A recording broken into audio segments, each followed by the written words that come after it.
Ba, ba, ba, ba, ba. How is everybody doing? Boy, it's been a while. It's been a while since we've done some of these dungeon segments, and I'm hoping part of the reason why I haven't done as many dungeon segments is because there's a lot of equipment here now in my new dungeon setup here, and it messes with the reception of my phone.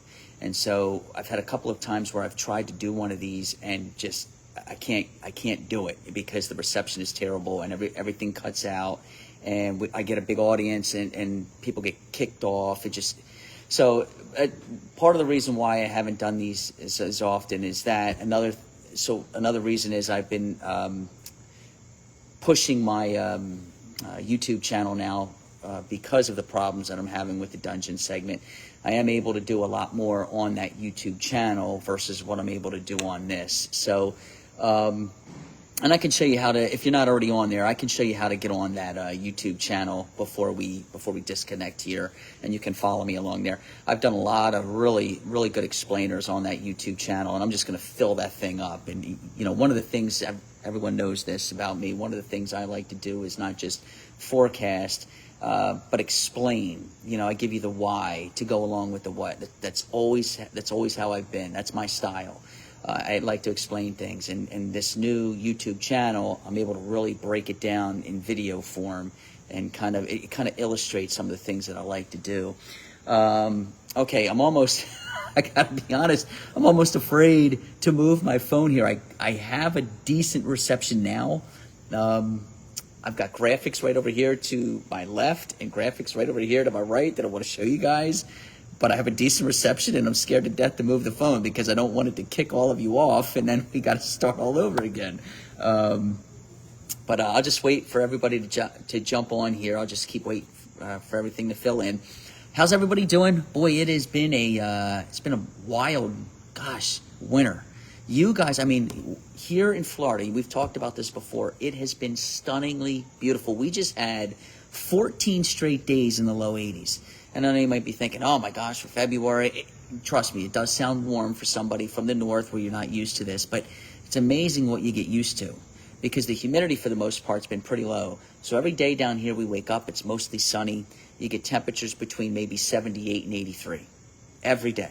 It's just been wild. We've been sitting out back on our screened-in patio every morning for like 2 hours. I'll sit there and eat breakfast and watch TV, and the dog's out there and Paige's playing. It's just been beautiful. But you guys up there, and not just you, but the Midwest, the High Plains, the Heartland, it's been brutal. My gosh, I'm looking at some of these temperatures. There is, you know what? I'm going to lead off with this. I'm going to show you guys this right here. I'm going to load this up. These are the projected wind chills that they are expecting. Get a load of this. Get a load of this right here. Those are the wind chills they're expecting tonight. Look at Plentywood, Montana. 62 below. That was the actual projected number on the National Weather Service homepage, or their homepage out there. I believe that's the Glasgow television market. Speaking of Glasgow, they're projecting 54 below. Minot, North Dakota, 52 below. Bismarck, 50 below. Fargo, 36. Oh my gosh. So what's going on here is, if you remember January, so basically the polar vortex lives on the Arctic Circle, okay? And it just, it spins with the upper level winds. But every now and then when the winds are going real fast like this, the polar vortex is forced to sit still pretty much on that Arctic Circle. But when the winds start to slow down and eventually they'll wobble a little bit, then the vortex gets displaced. It goes either on one side or the other of the pole, and sometimes it'll split or stretch and go on both sides. And that's what's happened this winter. January was a perfect example of that. A piece of it kind of stretched. It became very elongated, so a piece of it went all the way down into the United States. And it was brutally cold in January. The last 5 or 6 days you had a January thaw. But I remember at one point across the lower 48, it was the coldest winter, or it was either coldest winter or coldest January since 1988, prior to that thaw hitting. And so now what's happening is we're getting ready to see another piece dive into the lower 48. Same kind of idea. The winds aloft up at the pole are slowing down, almost like a top, kind of wobbling like this. Now it's going to wobble towards towards Canada and the United States, and we're going to get brutally cold again. Okay, looks like we got a decent crowd here. Let's glad to see you guys too. Let's talk about this storm here. So if you remember, okay, and if you've been following me, I don't know if all of you are on my YouTube channel. If you've been following me on my YouTube channel, I started tracking this thing about 6 days ago. The biggest question from the very beginning was we knew there was going to be a major East Coast snowstorm, okay? Everybody knew it. The big question was we just weren't sure where it was going to hit. Where was everything going to come together? It was a threat from North Carolina all the way up to southern New England. Someone was going to get it. Who was going to get it? That was the million-dollar question. And what we started doing here on the YouTube channel, we started showing deterministic model snowfall amounts. And then what we would do is we would show the ensemble data to see whether or not the deterministic data had any kind of worth to it. Was that deterministic data on the right path? We would show the ensemble data right after it to see if it was. And the European, it was not. The GFS at first, it was not. But what was funny was they were both showing a nice hit here up and down the I-95 corridor. Usually when I compare those two models, they're both global models, usually it's the European that knocks it out of the park almost every time. This time, though, it was the GFS that first had the southern shift. Okay, so the GFS was the one that did really, really well placing the center of this storm. Okay, we narrowed it down yesterday morning where that heavy zone was going to be. And it's going to be southeast Virginia, northern North Carolina, and southern Delmarva. Now, the only question that remains here is how far north does the northern extent of this get?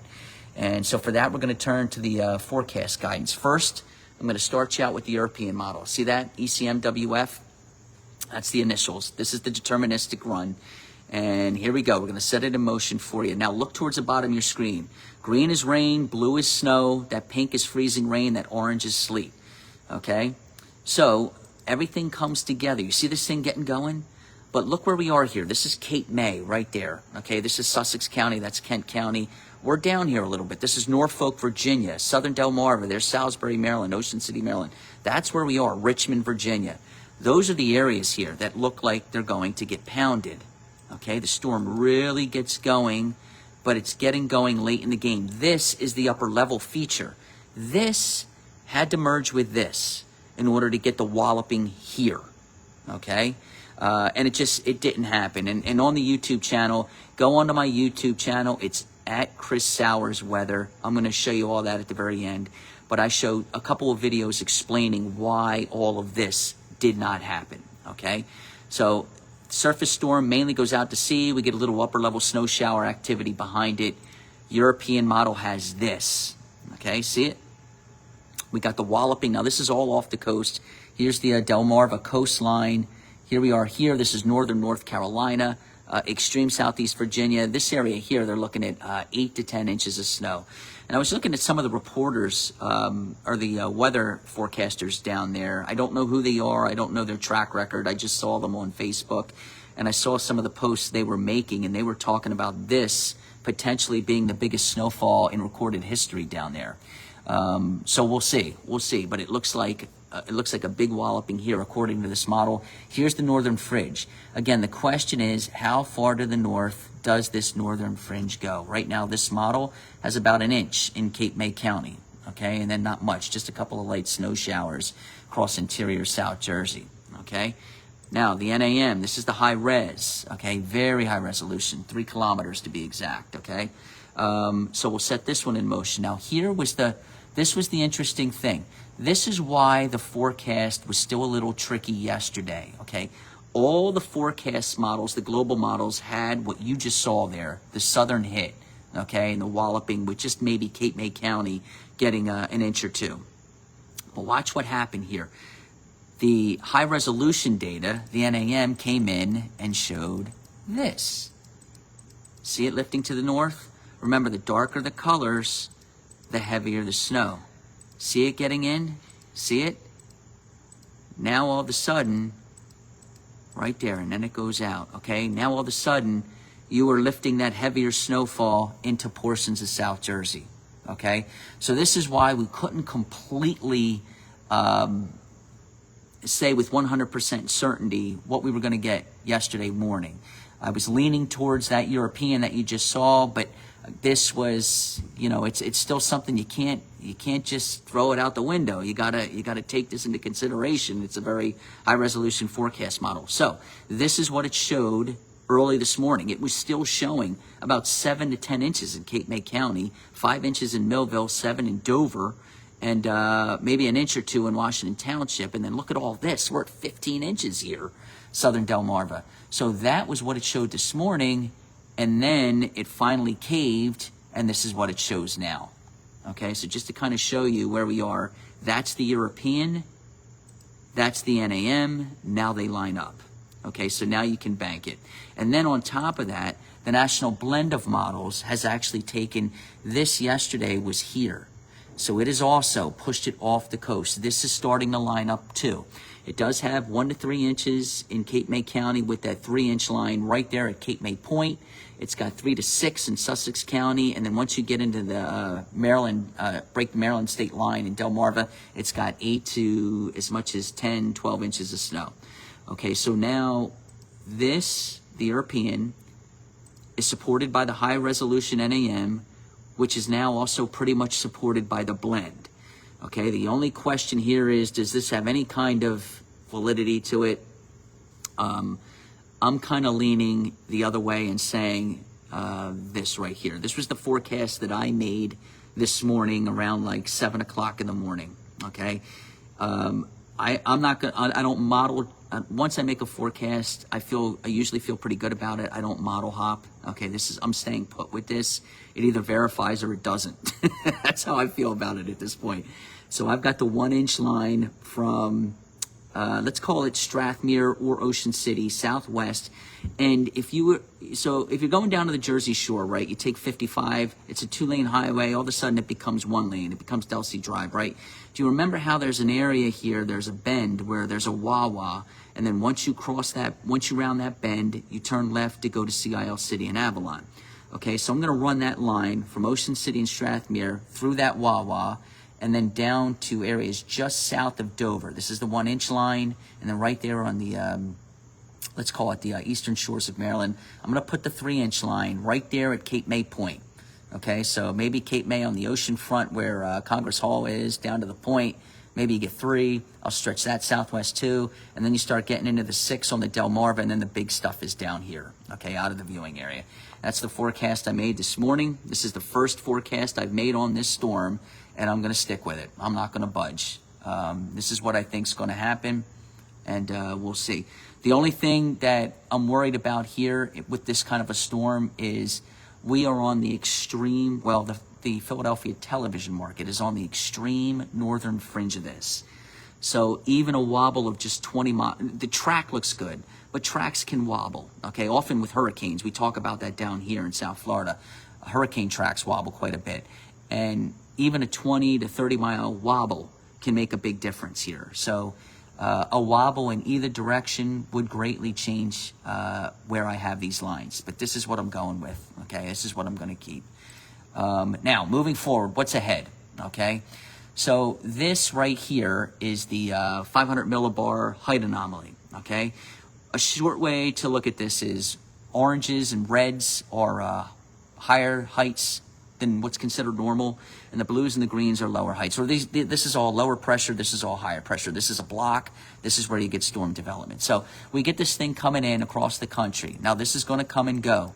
We talked about this on my YouTube channel. This right here, believe it or not, because the block is breaking down, this is going to act as a kicker and force this off the coast as opposed to coming up, okay? And this is why you miss this storm, okay? The block completely breaks down. If this, okay, let's go back. See how weak it looks here? This is what it looks like right now. If that holds, okay, you saw how this was rounding the bend? If that holds, this storm comes right up the coast, and you're talking about a 10 to 20 inch snowfall in Philadelphia. Easy, okay, easy. But, again, the whole pattern is breaking down. So here comes the low, rounding the bend. There really is not much of a block here anymore. There's something there, it's present, but one, it's a lot farther west here to slow this down, and two, it's incredibly weak compared to what it once was. So this piece of energy on the west coast is therefore allowed to kick this thing off the coast and out to sea, and it doesn't come up. So there it goes. That's it right there, and it's a miss. And I'm going to show you why so many of these storms have been missing this year. So from that point on, we get into this weekend. What's going to happen after that? Does look like there's going to be a little bit of a warm-up, okay, as we get into the week after that. But see this? This is interesting here. So now we're in Canada. This is the Hudson Bay. Here's the Philadelphia area. Here's Florida. It's got the lower pressure still on the coast. This is the 23rd. That's my dad's birthday. Here's the higher pressures here across the four corner states. So watch this. That's polar vortex. Watch what it wants to do. Okay, it wants to try and come down. See it kind of wobble in there like a top, and then it's going to try a piece of it. It's going to try, the pressure is going to try to drop on the East Coast again. Now this is the end of the month. This is the 28th. Here comes the first piece of energy. See it round in the bend. See a piece of this breaking off. Okay, and then after that, here comes the next piece underneath. A piece of this gets forced down. Now we're in the beginning of March. See it? There it is right there, okay? So there's opportunity moving forward. Only the good Lord above knows whether or not this is going to be snowstorms. Right now, when I look at the ensemble data, to me, they look like cutters, meaning probably mostly rain events. But this is, I mean, we're talking, today's only the 18th. You're talking at least 10 days out for the first one, and then a little bit farther for the second. But these are the two systems that'll have to be watched moving forward, okay? Also, we have to look at the MJO, okay? And you can see where it's heading, this red line. Phase 8 is this, that's the East Coast snowstorm signal for January and February. That's where we are right now. The problem is it breaks down dramatically over the next day or two. And that's what I think has weakened the block, okay? For example, let's go back to this. The fact that the MJO is crashing is the reason why I believe this is weakening. Watch what happens the next day. See that? It's almost gone. And it's my belief because the MJO, which is a very strong 8 signal right now, crashes closer to the null line as we get into tomorrow. If this crash doesn't happen, I believe this here doesn't weaken, and I believe you've got your East Coast snowstorm for the Mid-Atlantic, including the Philadelphia area. But it just, I guess this time it wasn't meant in the cards. It wasn't meant to be. Okay, then this is going to round the bend. It goes into phase 1 and 2, and then it goes into the null phase. What does 1 and 2 mean? So the next 2 weeks, phase 1 and phase 2 are colder than average phases. So you're going to get some cold air in that phase. And then phase 1 is a very wet phase. Phase 2 is a drier phase, okay? So we'll see how much moisture we get with the cold air that's left over, okay? Okay, but that's it. That's in short what's happening. What I want to do here is, and I got to go get some dinner, so I'm going to, this is going to come to an end here in a moment, but what I want to show you guys, I must have had 40, I guess, they weren't all emails, but 40 people reaching out to me and questions, why in the world are all of these storms missing to the south, missing the Philadelphia television market to the south? Here's what I think's going on. Now, I'm no expert at this, but I've been doing this long enough to where I have a pretty good idea of what's going on in the atmosphere and what I've seen in years past. I've been doing this for 25 years now. And what I'm about to show you is, again, what I believe is taking place. There's something called the baroclinic zone, okay? Think about land, okay? Land can warm and cool very quickly. I mean, the next day, you know what I mean? But then compare that to the ocean. So if the land, let's say you've got cold land and you've got cold ocean, okay, you get a big warm up. The land will warm up quick, but it takes weeks and weeks, sometimes months for that ocean to warm, okay? Same thing happens when it's warm and you start to cool down. Okay, it takes weeks and weeks, sometimes months, for the ocean to cool down. The baroclinic zone is an area where you get the greatest temperature gradient, okay? That area is where you get storm development. That area is where you get the storm track. Well, look where that area is, okay? So here it is. Look at how cold the oceans are the ocean is off the coast of the Mid-Atlantic right now. Okay?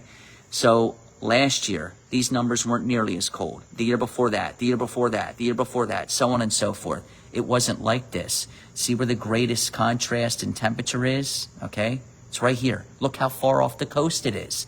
It's a couple 100 miles. It might be 300 miles off the coast. And this is where your storms are tracking. I promise you, if these temperatures were warmer, this baroclinic zone would be like this, and these storms would be hitting. So it's my belief. I mean, look at the Gulf Stream right now. You're in the 70s here.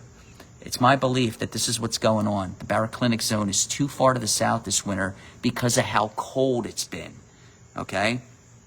So, there's a saying, and the saying goes, it's too cold to snow. First of all, that's ridiculous. It's never too cold to snow. Okay? It snows in Antarctica where the temperatures get to like 100 degrees below zero at extreme levels. It snows at the Arctic Circle and the North Pole.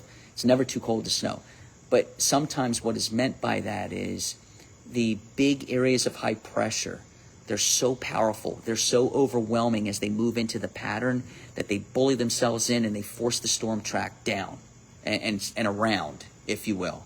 And I think that's what's going on here. I think the baroclinic zone is so far to the south that that's where your storm track is. And you notice it's been the southern areas that have been getting clobbered. Cape May, Dover, Sussex County, D.C., Baltimore, eastern shores of Maryland. Those areas have been getting hit quite a bit this winter, whereas areas north and west of the city, the Lehigh Valley, far western counties, they haven't been. And I think that's why, that baroclinic zone. Okay, one thing that I want to leave you guys with real quick so you guys can see it. Oh, if I knew how to type. Sometimes I just don't type very well. Real quick. Okay. I would like to invite you here. Okay. And then I'm going to go eat my tacos. This is my YouTube platform. You go onto YouTube, it's at Chris Sowers Weather. You can see all these videos I've done. Okay, all of these. I update this. I do a daily weather update every day. And then I add more explainers and stuff like that. I just keep loading this up. And I even have some fun videos of me and Paigey and my wife and things like that. This is the platform right here at Chris Sowers Weather where I'm going to get into all of my explainers. This is what I do. You guys have been watching me now for, 15 years. I love to explain things, okay? And so what I try to do is I try to teach. So you have a better understanding on why, like I just did with the baroclinic zone. Why in the world is this kind of storm track prevailing this winter? I try to explain things. It's what I like to do, and I'm able, on this platform, the YouTube platform, I'm able to really dive into some of that stuff. Okay, well, the good news here is this is the first dungeon segment that I've been able to do since the last two kind of crapped out. Looks like the signal is held pretty well in here, so maybe I can start doing more of these dungeon segments when the weather warrants. Someone asked me too, I just want to finish with this real quick. Someone asked me earlier about my schedule down here. So I am able to focus a little bit more, now that I don't work in the Philadelphia television market, I have I'm able to, I just like tracking storms across the country, where they go. So make sure, as I'm talking, I'll make sure that I'm very specific in areas that I'm mentioning so you guys don't get confused. Because there's probably going to be a lot of times moving forward here where I'm not talking about Philadelphia, or I'm talking about South Florida, or I'm talking about, areas in the Mid-Atlantic that really aren't, the Philadelphia area. So I'm going to try really hard to be as precise as I can when I'm delivering, an explainer or a forecast so I don't lose you guys. We're at a quiet season down here right now. Today was actually, we got a couple showers and downpours out there. This is one of the few days over the last 2 months where we've actually had anything on the radar. It's quiet down here. This is why the snowbirds come down. A lot of people from New York and Philadelphia, they love it down here because every day this time of the year, it's sunny and temperatures are between 75 and 85 and low humidity and a nice breeze. That's every day. I mean, the weather down here is fantastic. You guys have seen all my Facebook pages. Me, Paigey, Lori, we go out every weekend to the beach. We get in the water. We go mini golfing. We just, go on a boat. I mean, we just get into some craziness down here. We're having a blast. It's a lot of fun. I do miss the snow and the cold, I'm not going to lie, but this is a lot of fun. We're having a lot of fun. And that's why the snowbirds come down. My weather down here is going to start getting busy in April. And once we get into April and then April and May and June and July and August, then every single day it's warm, it's very humid. We get huge thunderstorms, we get tornadoes, we get flash flooding. And then once we get into July, August, September, now we get hurricanes. So I'm going to get really, really busy. It's just we're not at that point yet. So I am able to kind of branch out and focus a little bit more on what's going on elsewhere across the country. Okay, I've taken up plenty of your time. I apologize for that. I gab. I have the gift of gab. I'm going to go get something to eat. I'm going to post another update on my Facebook page tomorrow morning. Okay, you guys take care, okay? Be good. See ya.